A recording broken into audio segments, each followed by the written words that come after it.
The morning Marcus Chen installed the Level 2 EV charger on his driveway was the same morning Karen Henderson decided that property rights were a social construct designed to oppress community-minded people. Marcus didn't know this yet. He was too busy admiring the sleek white Tesla he'd ordered 3 months ago, the car that represented 5 years of saving, of driving a 2015 Honda Civic that smelled vaguely of old coffee and broken dreams. The charger installation had taken most of the day, but now it gleamed like a jewel in his driveway.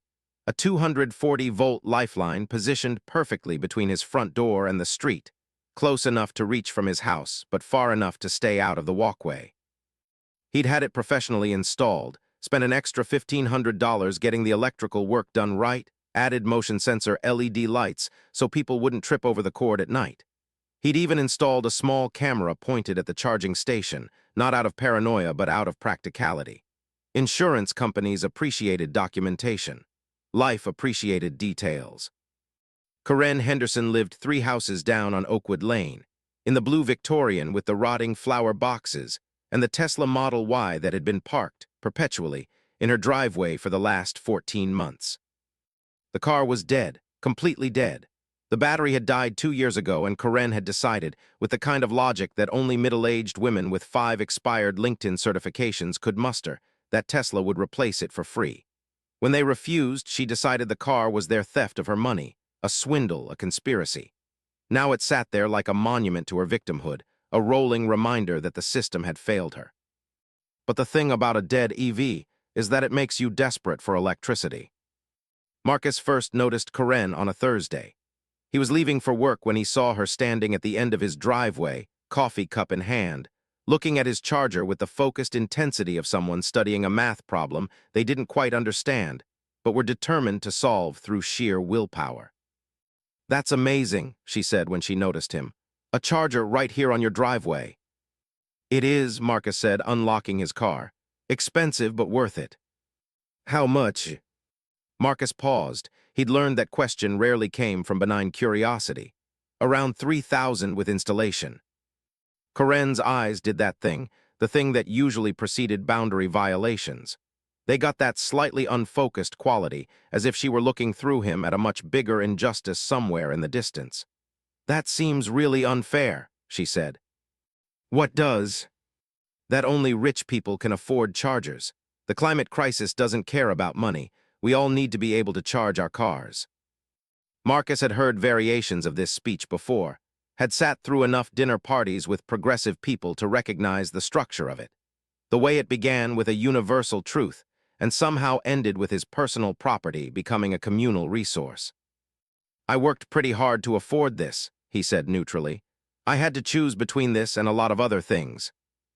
"Right, but now that you have it, doesn't it seem selfish to keep it to yourself? I mean, I have a Tesla too.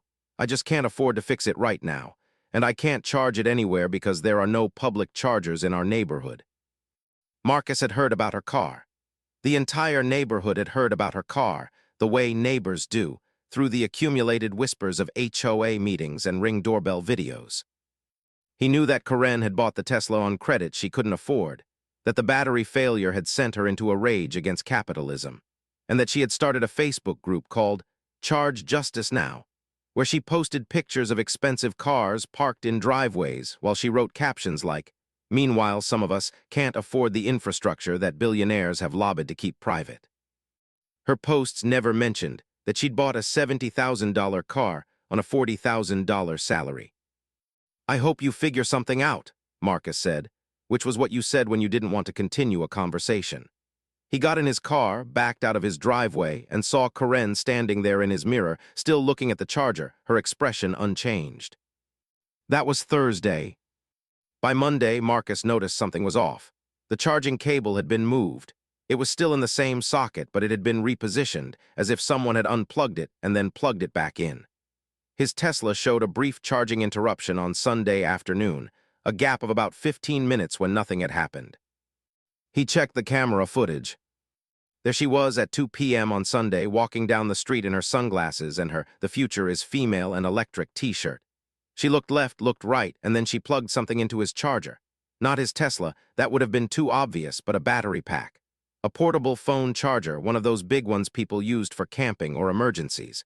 She left it there for 8 minutes, charging it, then unplugged it and walked away.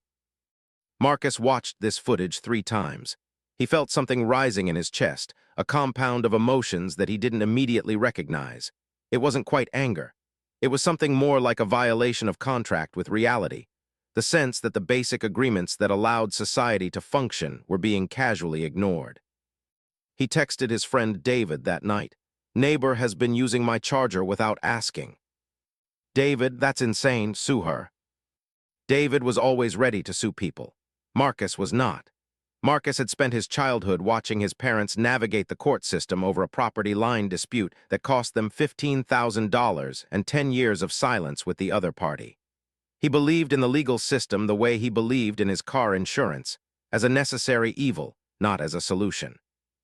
Instead, he called the charger installation company and asked them about protection options.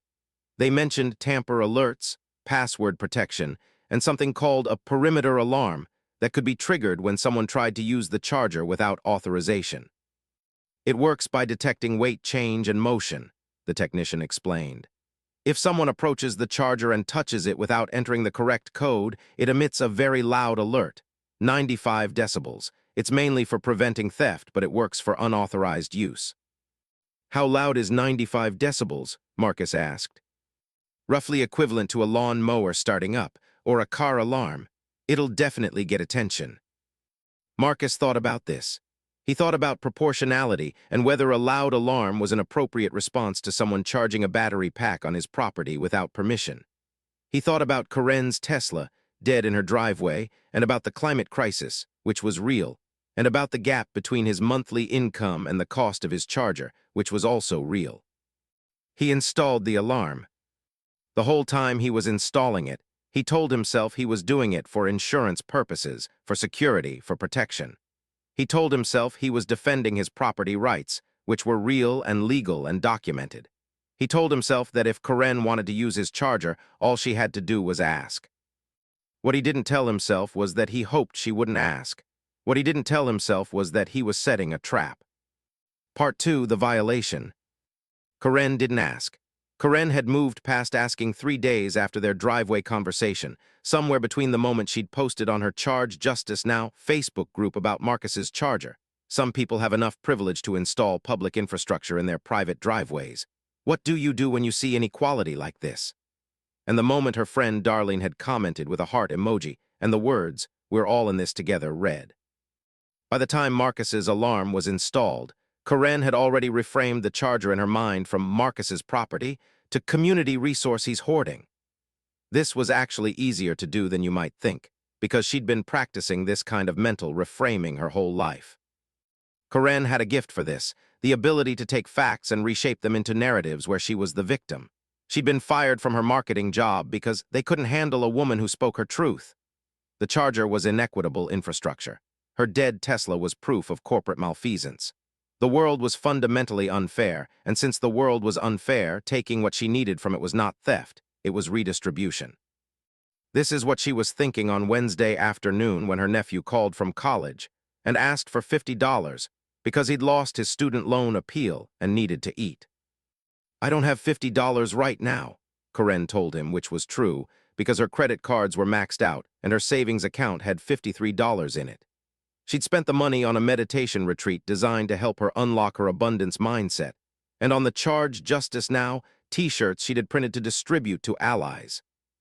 After she hung up with her nephew, Karen sat in her living room and felt the particular despair that comes from believing you're a good person while simultaneously lacking the resources to act like one. This was always the moment, in her narrative, when she got angry at the system rather than at herself.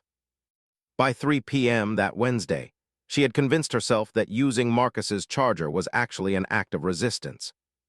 By 5 p.m., she was mentally updating her Facebook post. "I used the community charger today. Someone has to stand up to hoarding of resources." By 6 p.m., Marcus was at work, and Karen was walking down Oakwood Lane with her Tesla battery pack. The same battery pack her grandson had left at her house 2 years ago, the one she'd been meaning to return but had never quite gotten around to it. She approached the charger casually, the way someone approaches something they've decided is theirs. She didn't look left and right this time. She didn't hesitate. She unplugged the cable. Marcus's Tesla was at 93% charge and didn't need it, and plugged in her battery pack. This was the moment the alarm had been waiting for. The sound that erupted from the charger was not the sound of a car alarm or a lawn mower starting. It was worse because it was more intentional. It was the sound of accusation, of exposure, of something you thought you could get away with proving that you couldn't. It was 95 decibels of pure denunciation, a screaming mechanical voice saying you are not supposed to be here, you are doing something wrong, everyone needs to know about it right now. Karen jumped backward so hard she nearly dropped the battery pack. The alarm continued screaming. She looked around frantically. Mrs. Patterson was coming out of her house across the street. The mailman was stopping his truck. Someone was looking out their window from 4 doors down. For a moment, Karen's face went blank with shock. Then something worse happened. She understood. She understood that Marcus had set this trap, that he had known, that this was all premeditated humiliation designed specifically for her. Her face flushed dark red. She unplugged the battery pack and shoved the charger cable back into place. Roughly, carelessly, with the kind of force people use when they're too angry to be careful, and started to walk away. The alarm was still screaming. She walked faster. By the time she reached her house, her hands were shaking. By the time she closed her front door, she was already typing into her phone, typing in all caps in her Charge Justice Now group. MARCUSCHENON OAKWOOD Lane just publicly HUMILIATED me for trying to use a charger. This is how privilege protects itself. This is exactly what we're fighting against. Mrs. Patterson, the neighbor who had come out of her house, watched all of this with the detached curiosity of someone observing events she would later recount at the HOA meeting. She had no strong feelings about either Marcus or Karen, but she had very strong feelings about neighborhood drama, and this was excellent drama. She started texting the neighborhood WhatsApp group. Did anyone else hear that alarm at Marcus's place? Karen Henderson was messing with his charger again. The word again was important. The word again transformed this from an isolated incident into a pattern. The word again meant this wasn't Karen's first violation. What Mrs. Patterson didn't mention was that Karen had only done this twice, and that the second time had occurred less than 5 minutes ago. Timing didn't matter to Mrs. Patterson. Narrative did. By 7 p.m., the story was spreading. Karen Henderson, that woman with the dead Tesla, had been caught red-handed trying to steal electricity. She'd been humiliated. She deserved it. Some people said Marcus had been smart to install the alarm. Some people said it was cruel. Most people said they understood both sides, but that Karen really shouldn't have been stealing. Karen didn't think of it as stealing. She thought of it as trying to survive in a system designed to destroy people like her. At 8 p.m., Marcus came home from work to find 3 text messages from neighbors congratulating him on the alarm. He felt something shift inside his chest, a small moment of satisfaction that troubled him more than he wanted to admit. He watched the camera footage of what had happened, and he felt that same satisfaction deepen. Karen had violated his property. The alarm had worked. The outcome was clear and proportional and completely, entirely just. That's what he told himself that night, as he lay in bed scrolling through the neighborhood WhatsApp messages, as he read people defending him, as he felt the warm glow of being right. He didn't think about Karen's nephew asking for $50. He didn't think about what it might feel like to be humiliated in front of your entire neighborhood while trying to do something you'd convinced yourself was noble. He didn't think about the fact that humiliation, once administered in public, doesn't just disappear. It compounds. It festers. It turns into something else. By the next morning, something in Karen had shifted too. Something had calcified. She'd spent the night researching. She'd found Marcus's LinkedIn profile. He worked for a medical device company, had a salary of around $130,000 based on what she could infer from Glassdoor. She'd found articles about his company's CEO's political donations. She'd found his Instagram, where he posted pictures of his Tesla with captions about sustainability. She screenshotted everything. Karen's first post went live at 6:47 a.m. on Thursday. It was a long one, the kind of post that people either read all the way through or scrolled past immediately depending on their relationship to righteous anger. A thread about privilege, hypocrisy, and why the climate crisis will never be solved by people like Marcus Chen, it began. She had attached screenshots, lots of them, his LinkedIn profile, his job listing at the medical device company, a cropped screenshot of one of his Instagram posts where he'd written, "Proud to drive electric, every choice matters." This man, she continued, lectures about sustainability while his company manufactures single-use surgical devices with a sustainability impact score of 3.210. But sure, let's all feel inspired by his Tesla, paid for with profits from medical devices that go straight to landfills. The logical fallacy was obvious. The fact that Marcus worked for a company with poor sustainability practices didn't negate his choice to drive an electric car, but logic wasn't the point here. The point was narrative, and Karen was building a compelling one. More importantly, the post continued, this man installed an alarm on his driveway charger to humiliate a neighbor. Yes, I tried to charge my car on his charger. Why? Because I can't afford to fix my Tesla. Because there's no public charging infrastructure in our neighborhood. Because we're told the climate crisis is urgent, but we're also told that solving it is too expensive for regular people. She paused here for effect. She'd gotten good at this, at knowing where to pause in a narrative for maximum emotional impact. But Marcus Chen doesn't care about people like me. He cares about being right, so he set a trap. He installed an alarm specifically designed to humiliate, and it worked. I was humiliated in front of my neighbors. Mission accomplished, Marcus. You really showed me what climate justice looks like. She added a hashtag, privilege not sustainability. And then she tagged him directly. By 8 a.m., her post had been shared 47 times. By 10 a.m., it had been shared 230 times. By noon, people Marcus had never met were commenting on his Instagram photos with accusations. By 1 p.m., someone had found his company's main phone number and was posting it in the comments of Karen's post with a suggestion. Call and tell them about the hypocrisy of their employees. Marcus found out about it at work when his manager called him into her office. "Are you fighting with a neighbor on Facebook?" she asked, not unkindly, but with the careful tone of someone who had just fielded 2 complaints from people claiming that Marcus's company was a terrible environmental actor, and that Marcus himself was a hypocrite who didn't actually care about sustainability.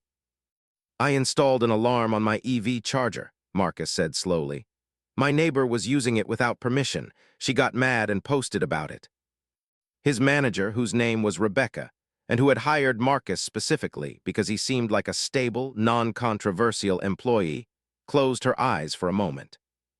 "The posts are going somewhat viral," she said. "Not huge viral, but local viral. The company's sustainability team is getting contacted. The CEO is asking questions. I need to know, is this something that's going to continue, or is this something you're going to resolve?" "I didn't do anything wrong," Marcus said. It was true, and it was also beside the point, and he was smart enough to know it was beside the point the moment he said it. "I know," Rebecca said, "but you might have done something unwise. I'd suggest finding a way to de-escalate." After Marcus left her office, he sat at his desk and felt something happening to his certainty. It was like watching a building you thought was solid reveal hairline cracks. Because the truth was, he had known the alarm would humiliate Karen. He had known it would be loud and public and effective. He had chosen to install it not just because it would protect his charger, but because it would teach her a lesson. Was that wrong? Legally, no. His property, his charger, his rules. Morally, he was less sure. By 3 p.m., his Instagram was filling with comments from strangers. Most were supportive. "Don't let people guilt you, you earned this car." But some were harsh. "Rich people always think humiliation is justice."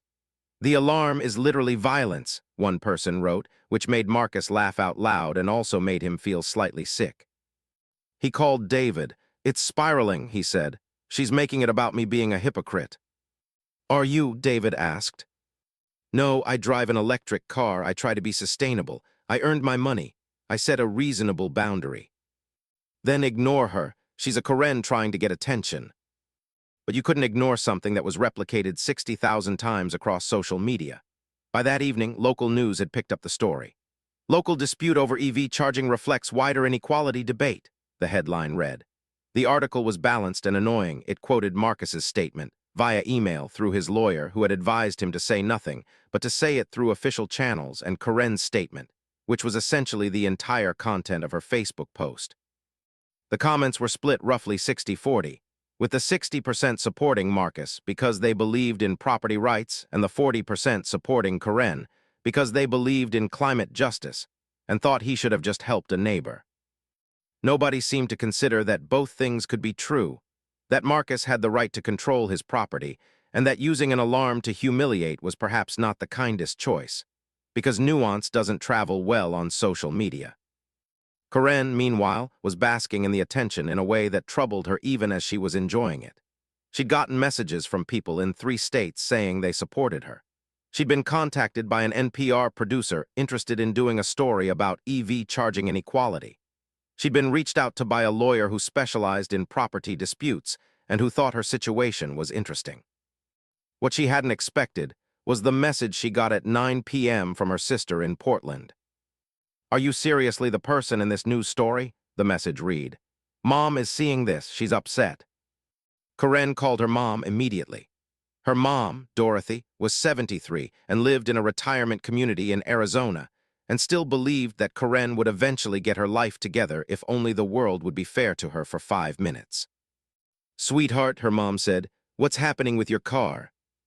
"It's complicated," Karen said. "The Tesla battery died and I can't afford to fix it, and the neighbor was being cruel about his charger and I tried to." "You tried to use his charger without asking." "Well, yes, but—" "Karen, you can't just use people's things." It was such a simple statement, and it came from her mother with such gentle certainty that Karen felt something crack inside her. Because her mother was right, obviously. The thing Karen couldn't quite face was that being right about the injustice of the system didn't make her right about using Marcus's charger. 2 things could be true.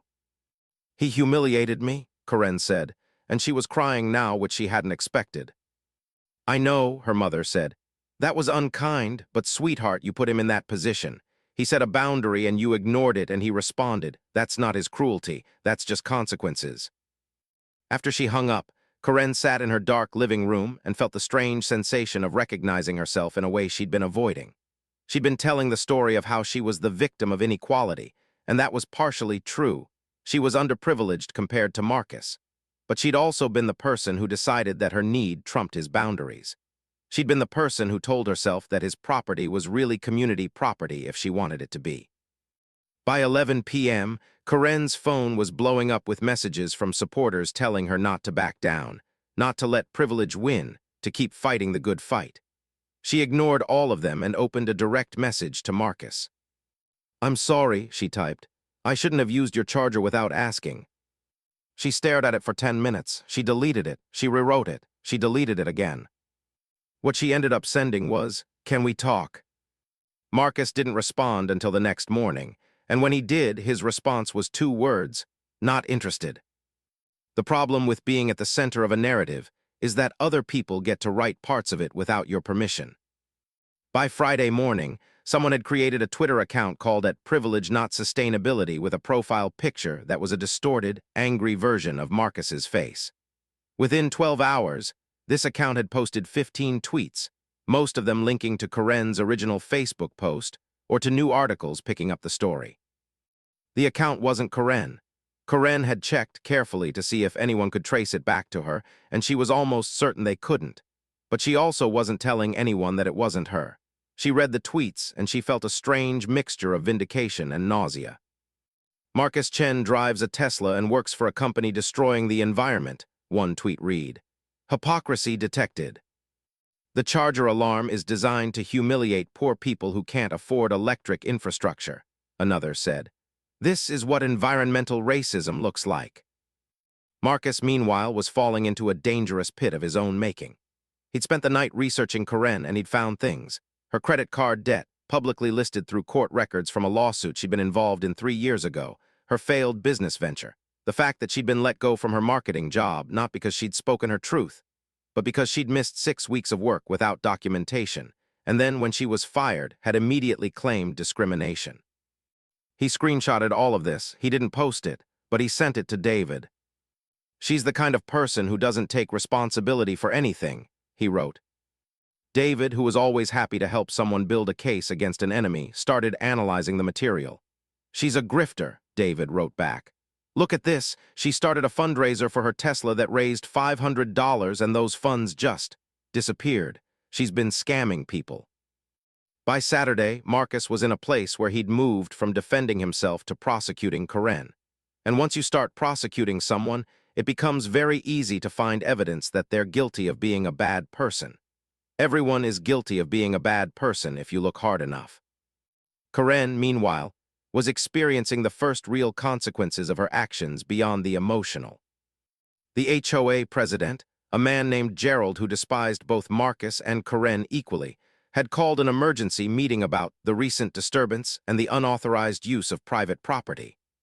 The meeting was scheduled for Monday night, and invitations had gone out to everyone on Oakwood Lane. Karen received her invitation via hand delivery. Gerald had actually walked to her house and put it in her mailbox, and she felt her stomach drop. An HOA meeting meant official record. It meant there would be minutes, documentation. It meant this wasn't just neighborhood gossip anymore. She called a lawyer, who told her that the HOA couldn't actually do much to her, but they could address the situation formally, which meant they could reprimand her and potentially fine her if they determined she'd violated any rules. "Is there a rule about using a neighbor's charger?" she asked. The lawyer laughed, not unkindly. "There's a rule about respecting private property. That rule is implied to exist in every neighborhood in America." Saturday night, Marcus got a text from Rebecca at work. "CEO wants to meet with you Monday. Nothing serious, just wants to hear your perspective." Marcus knew what this meant. This meant the CEO wanted to hear his perspective so that when the PR team recommended the company distance themselves from him, they could say they'd heard his side. Sunday morning, neither Marcus nor Karen went to church, even though both of them had reasons to want intervention from a higher power. Instead, they both spent the day preparing for Monday.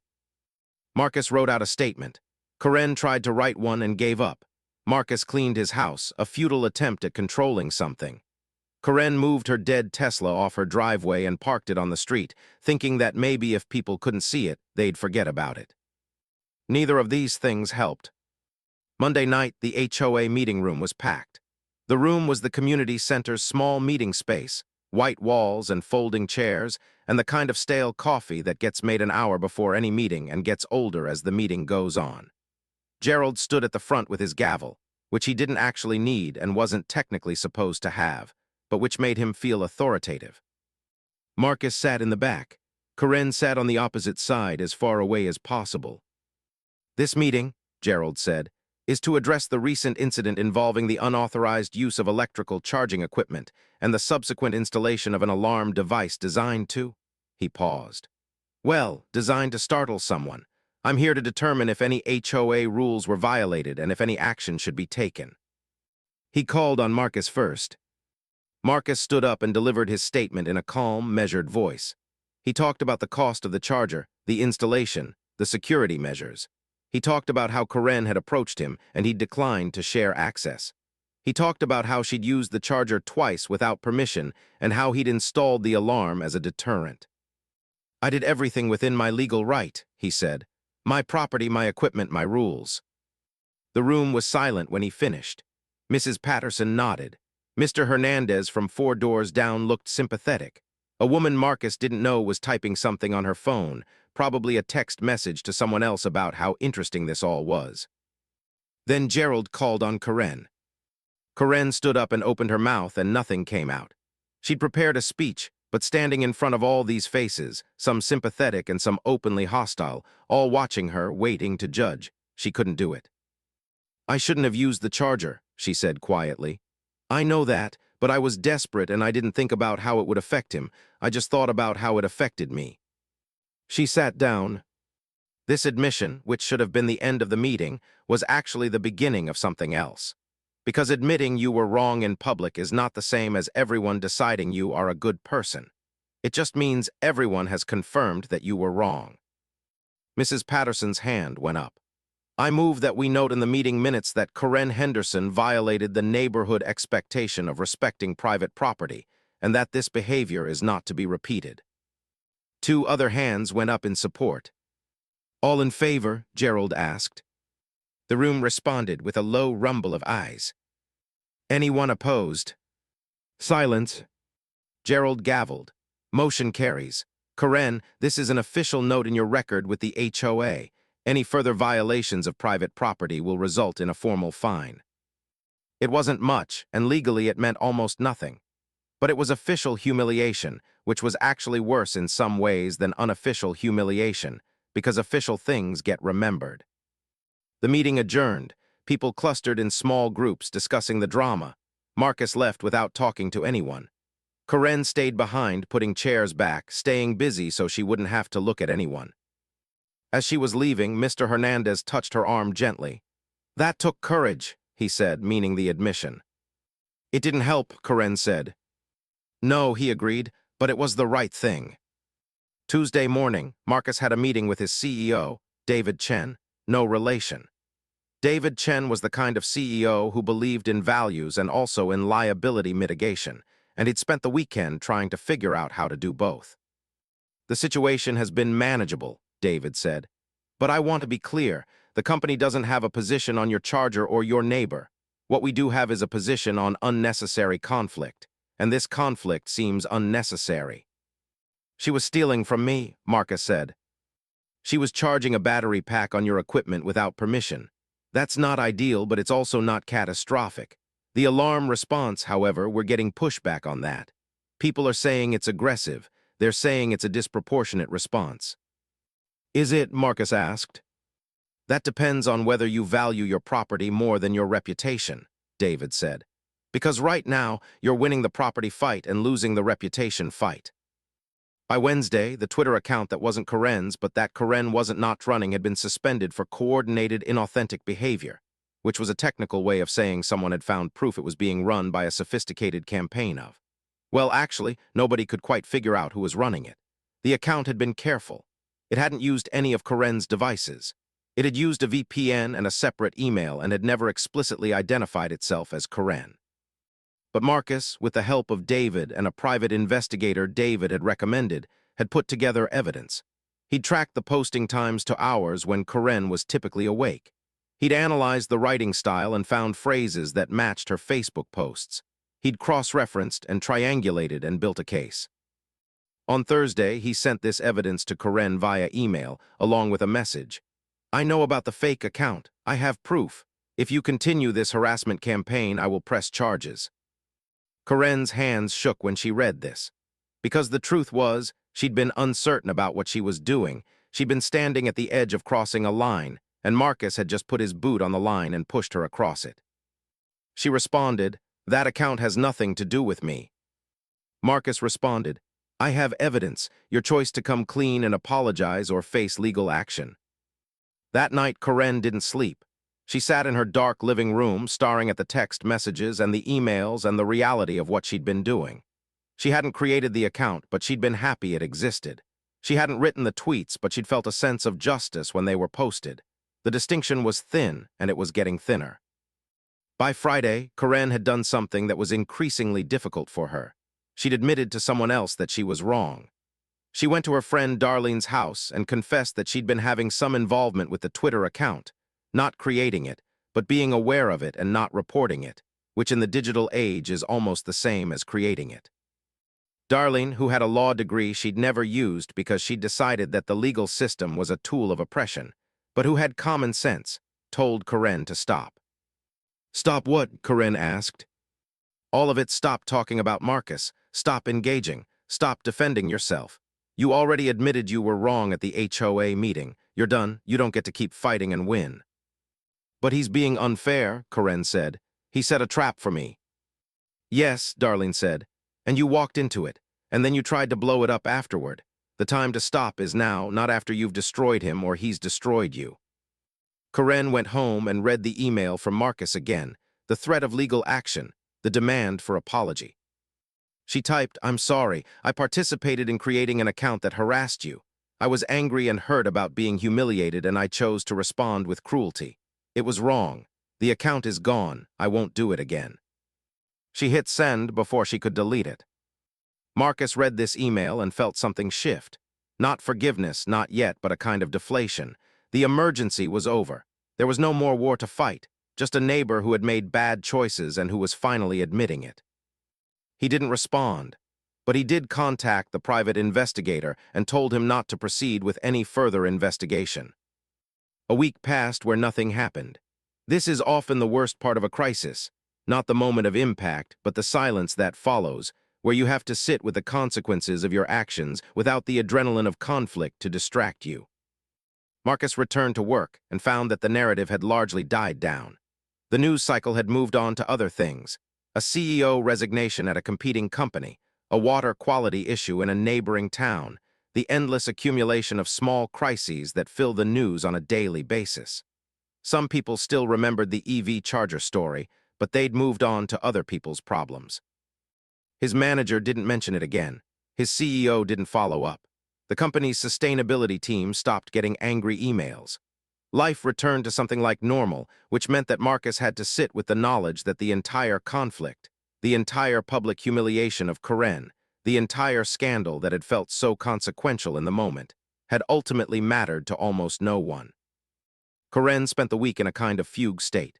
She'd apologized, she'd admitted wrong, and the world hadn't suddenly become fair or kind or forgiving. Marcus hadn't written back. The neighbors hadn't warmed to her. The HOA note was still in her official record. She'd spent years resisting the idea that her own choices had consequences, and now that she was finally accepting it, the acceptance didn't make anything better. It just made her sad. On Thursday of that week, she called a Tesla service center in the next town over and asked how much it would cost to replace her battery. The number they quoted was $8,000, which was more than she made in 3 months. She asked about payment plans. They had one. It would cost her $240 a month for 3 years. It would mean not replacing her old laptop, not going to her sister's wedding next year, not having any margin for emergency. She committed to it anyway. On Friday night, unable to help herself, she drove over to Marcus's house. His Tesla was in the driveway, and the charger was still there, gleaming, mocking, real. She sat in her car across the street and wondered what it would feel like to be someone who had $3,000 to spend on a luxury that other people couldn't afford, someone who could set traps and not have to worry about the consequences. Then she drove home. Monday came. Marcus was watering his front lawn when he saw Karen's car pull into her driveway. This was the first time they'd been in proximity since the HOA meeting. He considered going inside. Instead, he waited to see if she would look at him. She didn't. She got out of her car, got her mail, and went inside. That afternoon, Karen got a call from the Tesla service center. Her battery replacement was approved, and they could start work on Tuesday.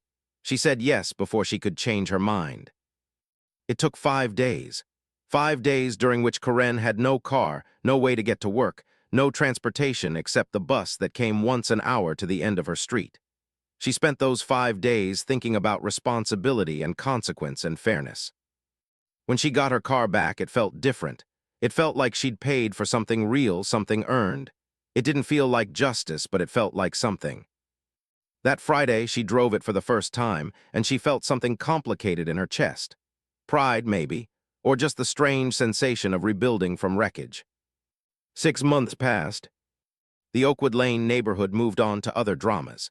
Mrs. Patterson's son didn't get the job he was hopping for, and this became the new topic of neighborhood concern. Mr. Hernandez had a medical event that turned out to be fine, and the whole street coordinated meals for him and called him regularly. Gerald stepped down as HOA president after it was discovered that he'd been charging the HOA for his own landscaping supplies. Life continued its ordinary, dramatic, trivial march. Marcus and Karen didn't become friends. They didn't have the kind of reconciliation that stories sometimes end with, where a conflict becomes the foundation for unexpected friendship. But something did shift. Marcus, who had spent months feeling vindicated in his installation of the alarm, started to feel different about it. He looked at the charger one day and realized that the point wasn't to protect himself from Karen.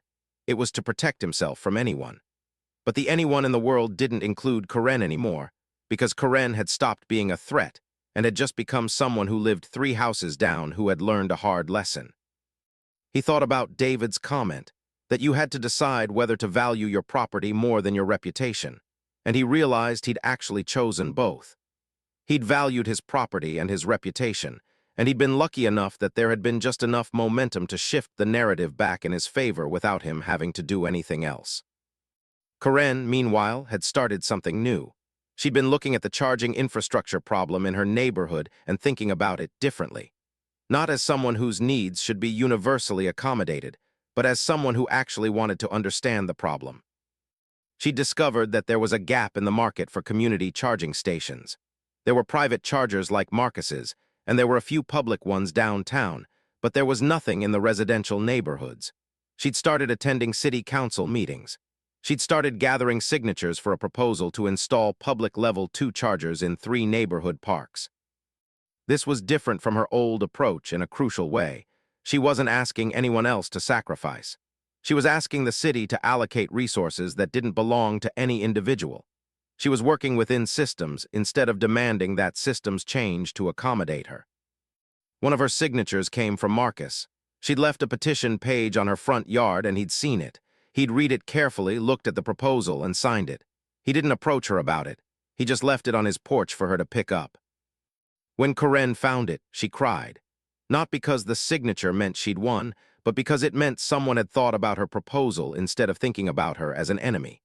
It meant she'd done something that stood on its own merit instead of being a reaction to her circumstances.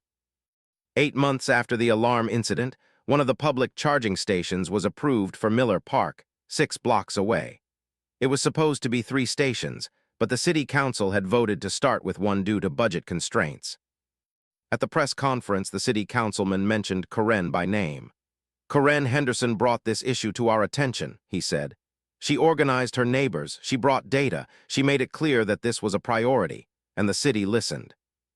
Corinne sat in the audience and felt something shift inside her. It wasn't the justice she'd been looking for 8 months ago when she was angry at Marcus. It was something more real, the acknowledgement that her actions could matter if those actions were aimed at solving actual problems instead of punishing people she felt had wronged her. A month later, Marcus drove past Miller Park and saw the new charging station being used by someone he didn't know, a person who would never know that the station existed partly because of a conflict between 2 neighbors that had somehow transmuted into something useful. He thought about Corinne. He wondered if she'd seen the station. He wondered if she was proud. He considered driving to her house and telling her, and then he didn't, because some forms of reconciliation require not pressing the point. But he did sign up for a community charging project that was being organized in the next town over, put together by a nonprofit that was trying to increase public infrastructure access. It wasn't karmic balance. It wasn't redemption. It was just a choice to do something that, in a small way, made things a little less unequal. Corinne drove past Marcus's house one day and noticed that his charger was gone. She realized that he'd deactivated it, taken it offline. She wondered if it was because of her, because of the reminder of what had happened, or if he'd simply decided that he didn't need it anymore, that the threat had passed. She never knew for sure, but she was grateful for the possibility. The charger was still off Marcus's driveway. He'd bought a home in a neighborhood 10 miles over, a neighborhood he liked better, where the people seemed less prone to public conflict. He'd taken his Tesla with him, and he'd installed a charger in his new driveway, and this time he hadn't installed an alarm. Corinne was still on Oakwood Lane. Her Tesla ran smoothly. She still didn't have a lot of money, but she'd gotten a job with a nonprofit that focused on infrastructure access, and she made enough to pay her bills and save a little. The first paycheck from the nonprofit had gone toward a nice dinner out, something she hadn't done in years, something she'd convinced herself was a luxury for people with different circumstances than hers. It wasn't a happy ending, because happy endings are stories where everyone wins and nobody learns anything. This was a story where 2 people had learned expensive lessons about boundaries and entitlement, and the way that small violations can escalate into public conflict that damages everyone involved. But it was, perhaps, an honest ending. One day, Corinne was driving home from work, and she saw Marcus's house on Oakwood Lane, and she realized that it had been bought by someone new, a young couple with a small child, and absolutely no idea of the conflict that had burned through this house like a controlled fire that had somehow still managed to singe everything it touched. She almost felt like warning them. She almost felt like leaving a note explaining the importance of community, the importance of asking before taking, the importance of assuming good faith in your neighbors even when they've done things that hurt you. Instead, she drove home and sat in her car for a moment and thought about how different her life would be if she'd simply asked Marcus, "Can I charge my car here?" instead of deciding that his property was really community property if she wanted it to be. And how different Marcus's life would be if he'd said yes, or at least if he'd said, "I'm not comfortable with that, but let me help you find a solution." Two people, two choices. One charger that had become a monument not to sustainability or privilege or climate justice, but to the truth that the smallest violations can lead to the largest conflicts, and that once you've set a trap for someone, you're trapped too.